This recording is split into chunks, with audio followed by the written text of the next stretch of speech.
Hello my dear students, welcome to वेदुवर the smart learning app. मेरा नाम है अंकित श्रीवास्तव और आज मैं आपके सामने लेकर के आया हूँ क्लास 6 साइंस का एक नया चैप्टर जिसका नाम है students vitamin and disease. Students, हमने इस विटामिन एंड डिजीज में पार्ट 1 कंप्लीट करा था, ठीक है ना। अब हम लोग इस लेक्चर में पार्ट 2 कंप्लीट करेंगे। पार्ट 2 मतलब क्या, यानी कि पहले लेक्चर में हम लोगों ने vitamin A, vitamin B, vitamin C, vitamin D, vitamin E, vitamin H और विटामिन के बारे में सारी जानकारी ली थी। अब इस वीडियो में हम लोग विटामिन बी के टाइप्स के बारे में सारा कुछ समझेंगे कि आखिरकार विटामिन बी का सारे टाइप्स हैं क्या, विटामिन बी के सारे टाइप्स क्या हैं, वो सारा कुछ हम लोग इस लेक्चर में समझेंगे। तो आइए इसी के साथ शुरू किया जाए। सो स्टूडेंट्स, विटामिन बी, सो देखिए सबसे पहले मैं आपको बता दूं टाइप्स ऑफ विटामिन बी, यानी कि विटामिन बी के कुछ टाइप्स हैं। सबसे पहला टाइप आपका होगा विटामिन B1, उसके बाद होगा students vitamin B2, vitamin B2, फिर उसके बाद होगा विटामिन B3, फिर vitamin B5, vitamin B6, vitamin B7, उसके बाद विटामिन B11 और 12। मैं आपको बता दूं इसमें होता क्या है कि जब हम लोग याद करने जाते हैं तो पता नहीं चलता है कि विटामिन कौन सा विटामिन बी नहीं होता है। तो मैं आपको बता दूं कौन सा नहीं होता है, इसको आप लोग यहां पे समझ लीजिए। B4, B8, B9, B10, ठीक है ना। तो ये सारे विटामिन स्टूडेंट्स बी के, देखो बाकी सारे हैं, B1 है, ठीक है ना, उसके बाद B2 है, उसके बाद B3 है, फिर आपका B5 है, 4 नहीं है, फिर B6 है, ठीक है, उसके बाद B7 है, फिर विटामिन B11 है, उसके बाद विटामिन B12 है, ठीक है ना। लेकिन ये सारे टर्म्स यहाँ से मिसिंग हैं। तो अब समझ में आ गई होगी आप लोगों को बात कि आखिरकार कौन कौन से विटामिन बी के टाइप्स होते हैं और कौन से नहीं है। सो कभी भी याद करने बैठो तो इन सभी को दोहरा लो कि vitamin B4, B8, B9, B10 नहीं है और B12 तक है। तो कभी भी याद करना हो ना तो ऐसा करो, इसको याद ही नहीं करो, याद कर लो इसको जो नहीं वाला पार्ट है, क्योंकि ये सारे तो हैं, ये तो तुम्हें याद ही रहेगा क्योंकि नंबर इसका कम है, 4 ही है ये, और ये कुल मिला के तुम्हारा 8 है ना। सो याद करने में सहूलियत होगी, इसीलिए तुम इसको याद कर लो और बाकी सारा तुमको याद हो जाएगा, ठीक है ना, कौन कौन सा है। लेकिन उसके पहले एक बहुत ही ज़रूरी बात है कि आप लोगों को सारे विटामिन बी का मतलब जितने भी टाइप्स हैं सारे का आपको केमिकल नेम याद होना चाहिए, ठीक है ना। सो आइए एक एक करके पहले हम लोग इसका केमिकल नेम देख लेते हैं, उसके बाद हम लोग हर एक विटामिन बी में कुछ और बातें सीखेंगे, ठीक है। कौन कौन से उससे डिजीज होते हैं, क्या उसका इलाज है, सारा कुछ हम लोग जानेंगे। लेकिन उसके पहले आप लोग समझ लीजिए हर एक विटामिन बी का केमिकल नेम क्या है। सबसे पहले विटामिन B1 थायमीन। मैं आपको बता दूं कि विटामिन बी का जो केमिकल नेम होता है वो क्या होता है, थायमीन होता है, ठीक है ना। विटामिन बी का जो केमिकल नेम होता है वो क्या होता है, थायमीन होता है। विटामिन बी का क्या होता है, सो थायमीन होता है, ठीक है। सो ठीक उसी तरीके से अब देखो विटामिन B1 है, सो B1 का भी क्या होगा, थायमीन, लेकिन B2 से चेंज कर जाएगा, B2 से क्या होगा, चेंज कर जाएगा। विटामिन B2 का क्या होगा, राइबोफ्लेविन।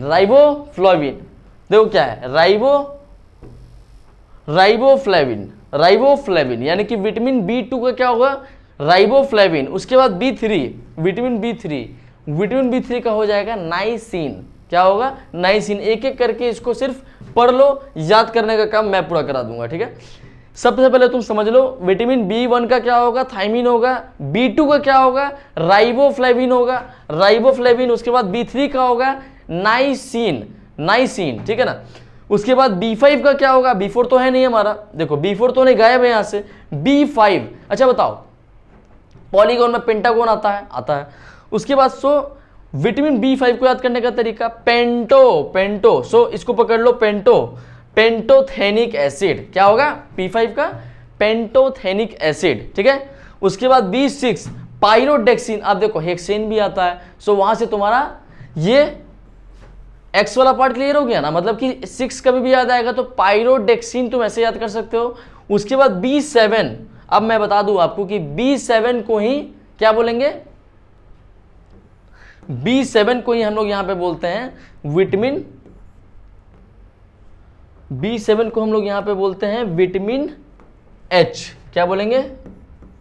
विटामिन H बोलेंगे। क्या बोलेंगे स्टूडेंट्स? Vitamin H। तो विटामिन H को ही हम लोगों को पढ़ना है विटामिन B7 में। सो विटामिन B7 का क्या है केमिकल नेम? सो बोलोगे बायोटीन। क्या है स्टूडेंट्स? बायोटीन। ठीक है ना। अब देखो उसके बाद B11, 8, 9 और 10 आपका इसमें नहीं है। सो B4, B8, B8, 9 और B10 नहीं है। तो हम लोग को पढ़ना है B11 और B12 के बारे में। सो 11 का क्या होगा? फोलेट, फोलेट या फिर फॉलिक एसिड। तुम लोग फॉलिक एसिड से याद कर सकते हो, फॉलिक एसिड। ठीक है ना। सो फॉलिक एसिड किसका होगा? B11 का। उसके बाद B12 का, B12 का कोबाफ्लेमिन। ठीक है ना, B12 का कोबाफ्लेमिन। एक एक करके इन सभी को देख जाओगे, अगर पार्ट बाई पार्ट भी याद करोगे तो सारा आप लोगों को अच्छे से याद हो जाएगा, लेकिन मैं आपको एक बार लास्ट में रिवीजन इसका करवा दूंगा। ठीक है ना। सो फिलहाल आप लोग इसको देख लीजिए। ठीक है, चलिए अब इसी के साथ आगे बढ़ते हैं और विटामिन B1 में कुछ समझा जाए। ठीक है ना स्टूडेंट्स, B1 में हम लोगों को समझना है, सबसे पहले इसके केमिकल नेम के बारे में समझना है। क्या समझना है? इसके केमिकल नेम के बारे में समझना है। केमिकल नेम इसका क्या होता है? थायमिन, हम लोगों ने पहले भी देखा था। सो thiamine.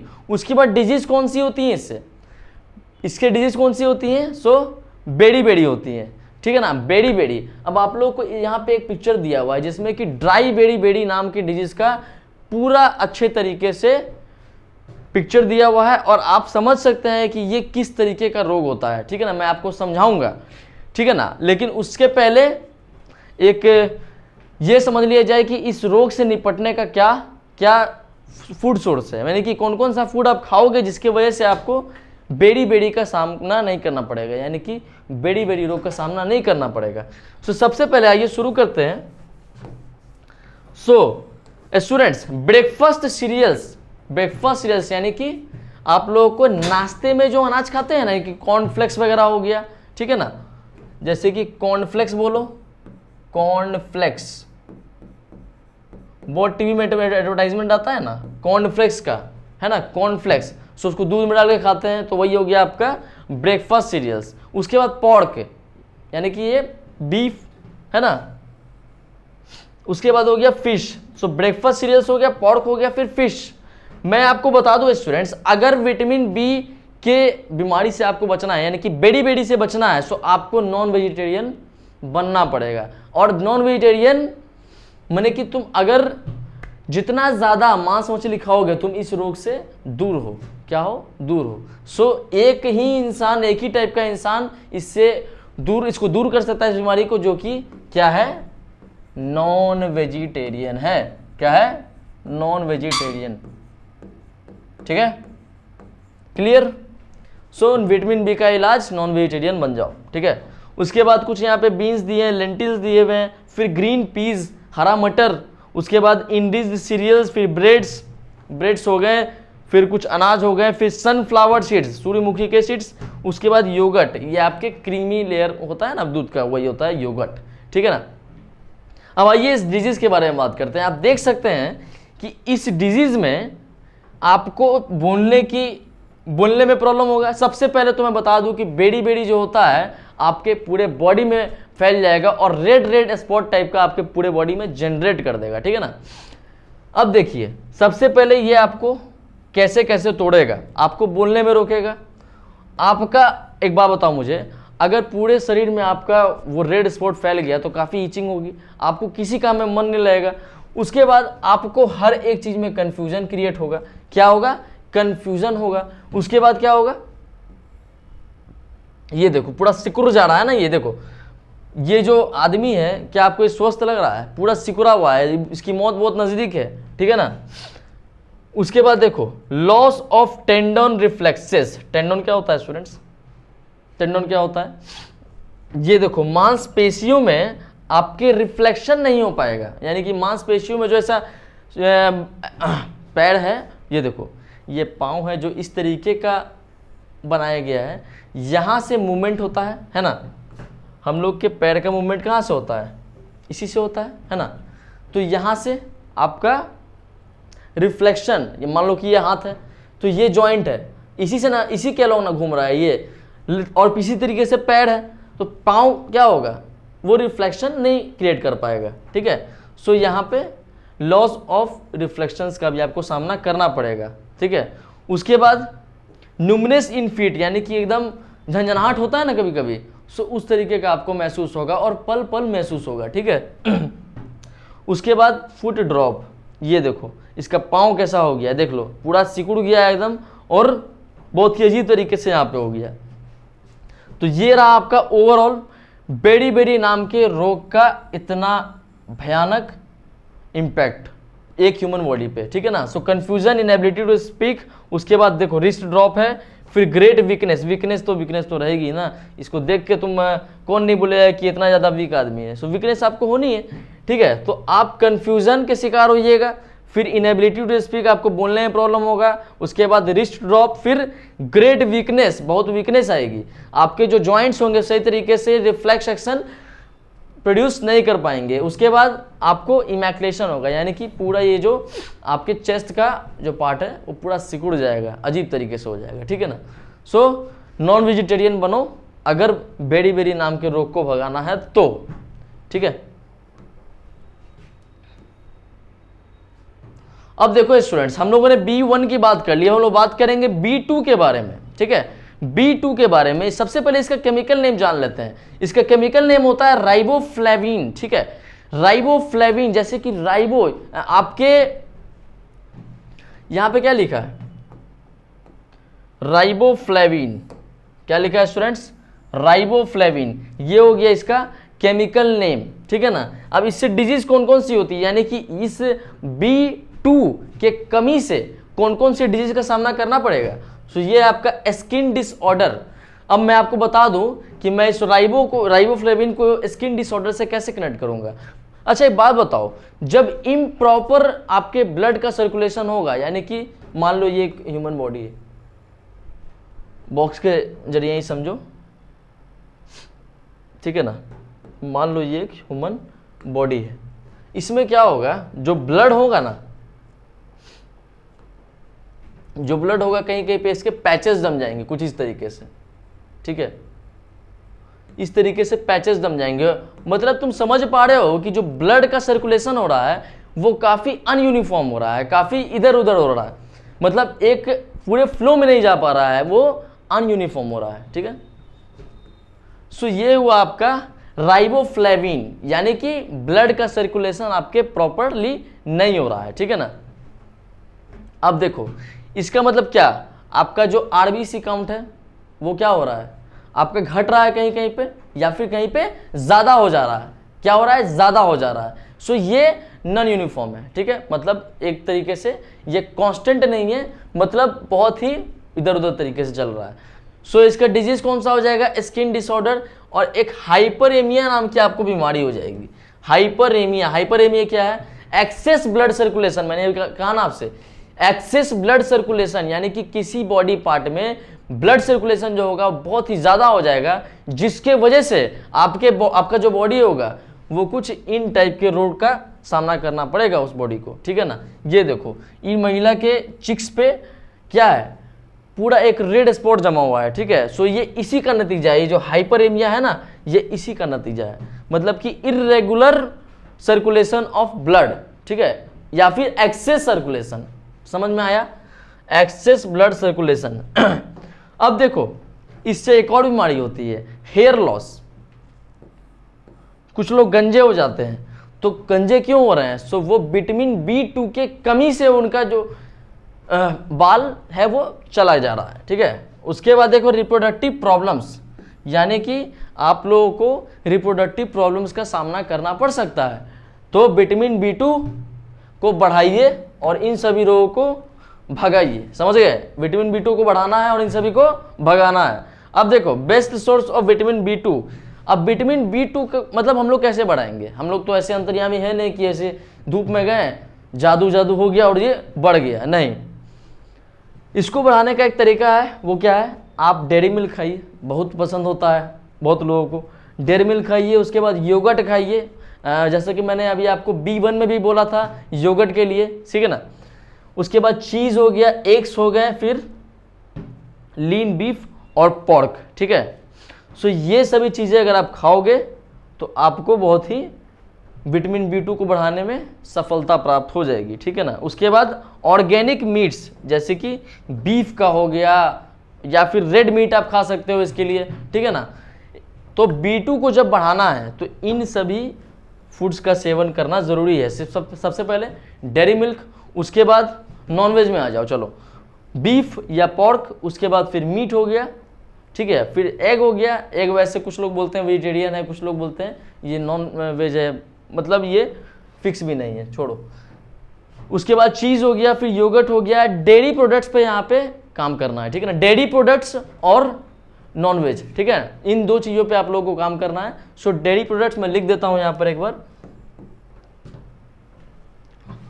Best source of vitamin B2। So dairy products हो गया पहला, दूसरा हो गया नॉनवेज, ठीक है ना। सो इन दो टाइप के फूड्स पे आप लोगों को बहुत ही ध्यान देना है अगर विटामिन B2 को बढ़ाना है और इन सभी बीमारियों को भगाना है, ठीक है। सो देख लीजिए विटामिन B2 में हम लोगों ने अभी तक इतनी बातों को क्लियर कर लिया। अब आइए आगे समझते हैं। अब हम बात करेंगे B3 के बारे में। बहुत ही खतरनाक पिक्चर आपको सामने दिख रहा होगा, चलिए मैं बताऊंगा एक एक करके, एक बार देख लो इसको। अब समझो कि इसके केमिकल नेम के बारे में। देखो कोई भी तरह का विटामिन पढ़ना है उसका केमिकल नेम याद करते जाना है, ठीक है ना। कोई भी आप लोगों को विटामिन पढ़ना है तो केमिकल नेम उसका साथ ही साथ याद करते जाना है। B1 B2 आप लोग याद कर लो, मैं पूछूंगा लास्ट में, ठीक है, और एक बार दोहरा लेंगे हम लोग उसी बहाने, ठीक है। उसका केमिकल नेम देखिए आप लोग, कैल्सीफेरॉल। क्या नाम है विटामिन B3 का? कैल्सीफेरॉल। अब देखिए, अब इस पे बात की जाएगी इसके डिजीज के बारे में। सो पेलेग्रा, क्या है डिजीज? पेलेग्रा में भी 3 तरीके का आप लोगों को डिजीज होता है। सबसे पहले होता है डर्मेटिटिस, उसके बाद होता है डेमेंटिया, फिर होता है डर्मेटिटिस पहला हो गया, उसके बाद होता है डेमेंटिया, फिर होता है डायरिया, ठीक है ना। सो ये 3 बीमारियां होती हैं आपकी एक पेलेग्रा नाम की बीमारी में, ठीक है ना। अगर पेलेग्रा किसी को है तो ये 3 बीमारी साथ में लेकर के आएगी। कौन कौन सा? डेमेटिटिस, डेमेंटिया या डायरिया। या फिर हो सकता है कि वो जो आदमी है वो इन तीनों में से किसी एक का शिकार हो जाए, ठीक है ना, मतलब जिसको पेलेग्रा हुआ है। सो ये 3 बीमारियां हैं जो कि झुंड में भी आ सकती हैं या फिर अलग अलग भी आ सकती हैं, तो उसको बोलेंगे पेलेग्रा। एक एक करके बीमारियों के बारे में समझते हैं कि आखिरकार डर्मेटिटिस क्या है, डेमेंटिया क्या है, फिर डायरिया क्या है। अब देखो डर्मेटिटिस क्या है स्टूडेंट्स, आप लोग इस पिक्चर में देख सकते हो, बहुत ही अच्छे तरीके से इसमें बताया गया है। ये देखो मैं इसको जूम कर देता हूं ताकि आप लोगों को समझने में सहूलियत हो। ये देखो, इससे पूरे एक बॉडी ऑर्गन, मतलब कि किसी एक ह्यूमन बॉडी यहाँ पे दिया हुआ है, उसमें आप देख सकते हो काफ़ी रेड पैचेस कहीं कहीं पे हो गए हैं और जो स्किन है वो जल सी गई है, मतलब एक जुलन सी हो गई है पूरे स्किन में। इसके ये देखो, इसके फेस को देखो, जैसा कि मैंने आपको बताया कि इसके फेस को देखोगे, फिर यहाँ देख सकते हो तुम, इसके नेक के पास देखो और हाथ पे देखो, काफ़ी रेड पैचेस यहाँ पे देखने को मिल रहे हैं, ठीक है ना। और काफ़ी, मतलब इसमें काफ़ी ज़्यादा इचिंग होगी इनको, काफ़ी ये लहरेगा, है ना, मतलब आउट ऑफ कंट्रोल वाली सिचुएशन यहाँ पे फेस करनी पड़ सकती है। सो एक तरीके से डर्मेटिटिस और डेमेंटिया, ठीक है ना, ये इन्हीं सब बीमारियों को डिनोट करता है, ठीक है ना। एक बार इसको अच्छे तरीके से देख लो, मतलब होता है ना, मतलब बहुत सारे बहुत बड़े बड़े फ्लॉज आ जाते हैं आप लोगों के हाथों में, है ना। सो वो सब इसी का नतीजा है, या फिर हाथ में बोलो या फिर बॉडी के किसी भी ऑर्गन में बोलो, ठीक है ना, तो वो सब किसका नतीजा है? सो डर्मेटिटिस और डेमेंटिया, ठीक है। सो ये मुख्य रूप से आप लोग को पेलेग्रा में समझना है। फिर उसके बाद डायरिया। स्टूडेंट्स, जब भी किसी को डायरिया होता है तो आप लोगों ने सुना होगा कि उसको लूज मोशन और वॉमिट बहुत ज़्यादा होता है, ठीक है। सो डायरिया का मतलब मेन सिम्टम्स क्या है? लूज मोशन और क्या है आपका दूसरा? वॉमिट। सो डायरिया में क्या क्या होता है मैं यहाँ पे दिखा नहीं पाया हूँ, लेकिन पहला लिख देता हूँ मैं यहाँ पे, लूज मोशन दूसरे में वॉमिट। मतलब ये इतना हो जाएगा कि आपको रुकेगा नहीं। किसी को अगर डायरिया हुआ होगा तो उसको लूज मोशन वॉमिट इतना हो जाएगा कि वो रुकने का नाम नहीं लेगा, और ये बहुत ही ज़्यादा वीकनेस का कारण बन जाता है, ठीक है ना। इतना ज़्यादा वीकनेस हो जाएगा कि बाद में उस इंसान को मरने की भी नौबत आ सकती है उसकी, अगर ये इसका जो परसेंटेज है, मतलब कि अगर डायरिया अगर आपके बॉडी में बहुत ज़्यादा फैल जाएगा, मतलब कि ये बहुत ही लंबे समय तक रह गया, 5-6 दिन है चलो कोई दिक्कत नहीं, महीने भर 2 महीने भर रह गया, 3 महीना पूरा दिया, तो फिर उसके बाद क्या होगा, आपको बहुत ज़्यादा वीकनेस होगा और एट लास्ट आपकी डेथ भी हो सकती है, ठीक है। एट लास्ट आपकी डेथ भी यहाँ पे हो सकती है। सो स्टूडेंट्स, आप लोग इसका स्क्रीनशॉट ले सकते हैं, फिर हम लोग आगे की बात करेंगे।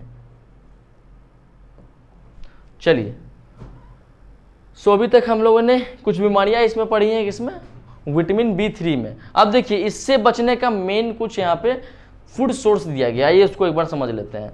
तो इससे बचने के लिए देखिए स्टूडेंट्स, एक तरह से मैं बात करूँ ना, तो अगर विटामिन B के टाइप्स की बात हो रही है या फिर विटामिन B की बात हो रही है, तो सब इसमें आपको मिल्क प्रोडक्ट्स और नॉनवेज बहुत ज़्यादा आएगा। बस उसमें क्या होगा कि कुछ चीज़ें जुड़ जाएंगी, मान लो किसी में नट्स जुड़ जाएगा, किसी टाइप में किसी में सीड्स जुड़ जाएंगे, किसी में कुछ वेजिटेबल्स जुड़ जाएंगे, लेकिन ये दोनों जो है ना ये फिक्स रहेगा, ठीक है। इसके पीछे भी रीज़न है, ठीक है ना, हर एक चीज़ के पीछे रीज़न होता है।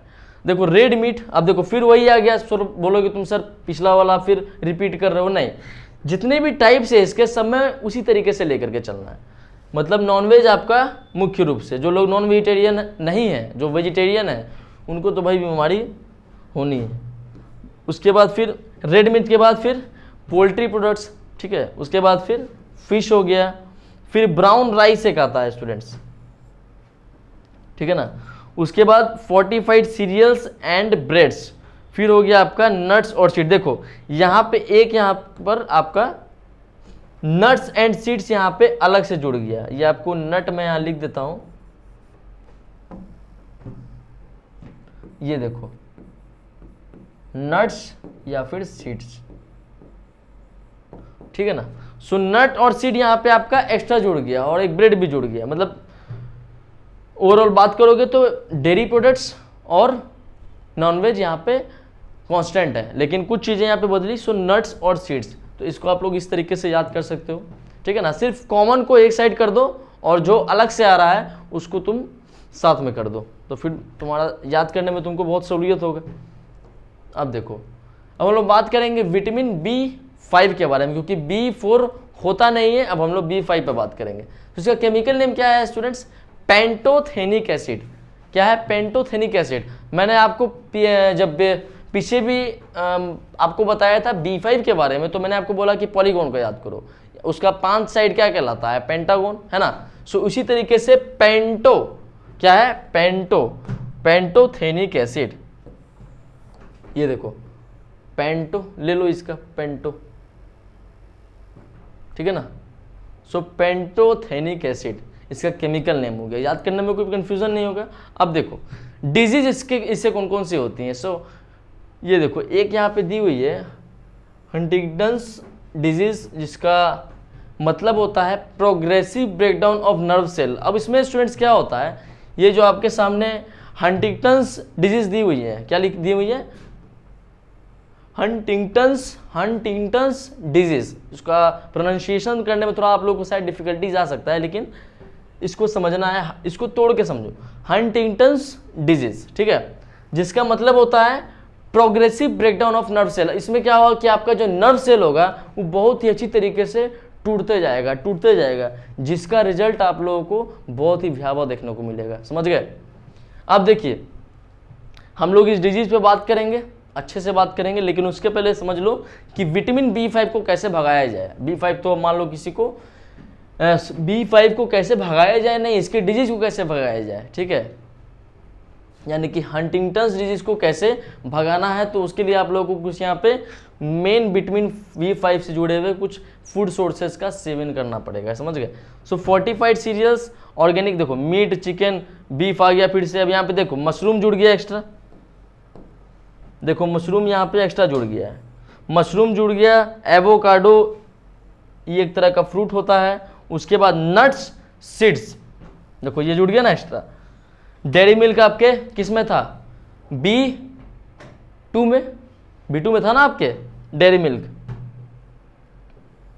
तो जितने भी कॉमन चीजें, मतलब कि जितने भी सोर्सेज में आप लोगों को कॉमन दिख रहा है उसको एक तरफ कर दो, और जो अनकॉमन है उसको एक तरफ कर दो, तुम्हारा काम ही हो जाएगा। सबसे पहले लिखो कि डेयरी मिल्क किस में काम आता है, सो B2 में आता है, फिर B5 में भी आता है। अच्छा ठीक है, फिर उसके बाद बीफ, ऑर्गेनिक मीट्स और या चिकन, तो ये तो सारे में कॉमन चल रहा है स्टूडेंट्स, ठीक है ना। फिर या फिर डेयरी प्रोडक्ट्स भी सारे में कॉमन ही चल रहा है, एक इसमें नहीं मिल रहा है लेकिन इसमें भी जरूरी ही है, ठीक है ना।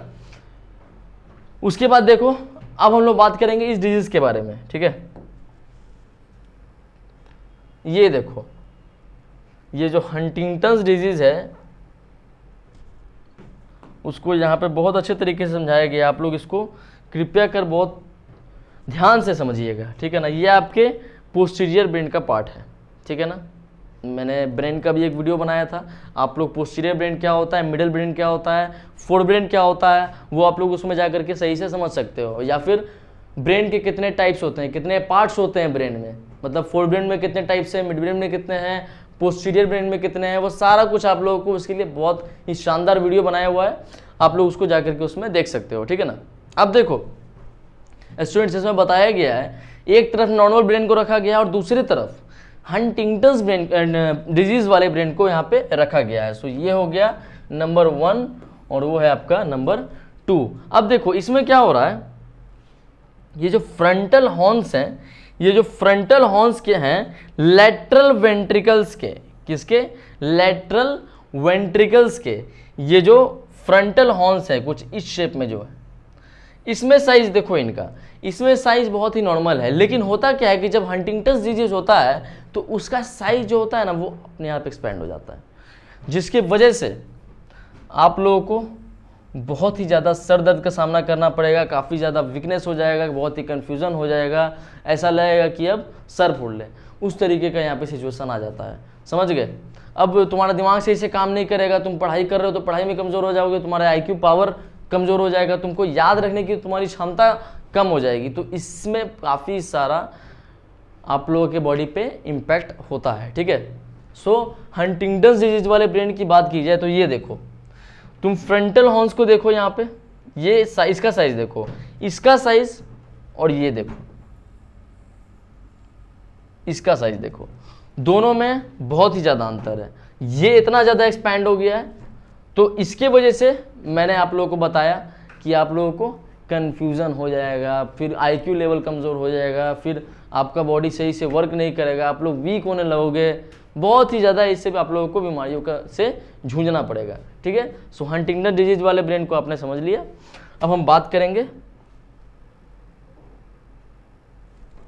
कुछ आगे की। सो स्टूडेंट्स ओवरऑल इसमें आपने विटामिन B5 की सारी जानकारी प्राप्त कर ली, मतलब कि इसका chemical name, disease, main source of vitamin B5 आपने क्लियर कर दिया। अब हम बात करेंगे विटामिन B6 के बारे में। आइए स्टूडेंट्स समझा जाए इसको।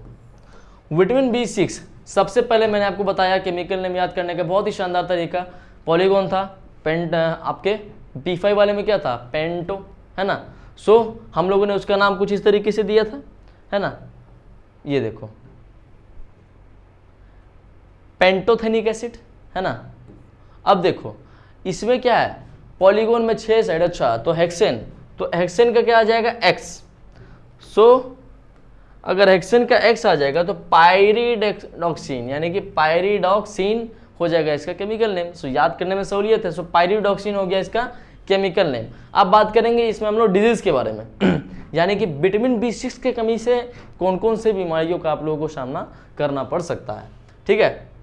तो सबसे पहले पेरिफेरल न्यूरोपैथी और पेलेग्रा। पेलेग्रा के बारे में स्टूडेंट्स हम लोगों ने पीछे भी समझा था, डर्मेटिटिस, फिर आपका डायरिया हुआ था उसमें, फिर डेमेंटिया हुआ था। सो ये कुछ पेलेग्रा के रोग थे, आप लोग पीछे भी जा करके समझ सकते हो, ठीक है ना स्टूडेंट्स। अब आइए समझा जाए इसमें आखिरकार ये पेरिफेरल न्यूरोपैथी क्या है।